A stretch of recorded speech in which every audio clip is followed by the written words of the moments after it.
একবার এক গণ্যমান্য শহরে ইঁদুর এলো এক সাধারণ মেঠো ইঁদুরের কাছে। মেঠো ইঁদুর বাস করত এক মাঠে। সে তার অতিথি বন্ধুকে খেতে দিল তার যা ছিল মটর ও গমের দানা। গণ্যমান্য ইঁদুর একটু খুঁটে খেয়ে বলল, তোমার খাবার এতই অপুষ্টিকর বলেই তুমি এমন রোগা। এসো আমার কাছে, দেখো কিভাবে আমরা থাকি। তখন মেঠো ইঁদুর চলল শহরে ইঁদুরের কাছে।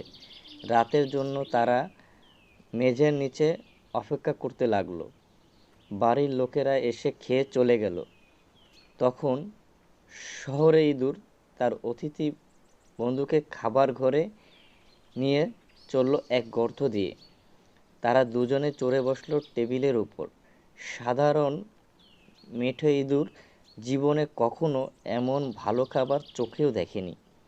সে বলল, বন্ধু, তুমি ঠিকই বলেছ, আমাদের জীবন খুবই নগ্ন এবং খারাপ। আমিও শহরে বাস করতে চলে আসব।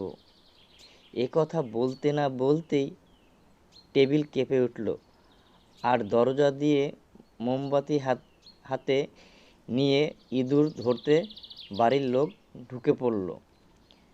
তখন মিঠো ইঁদুর বলল, না, এর চেয়ে আমার মাঠে বাস করা অনেক ভালো।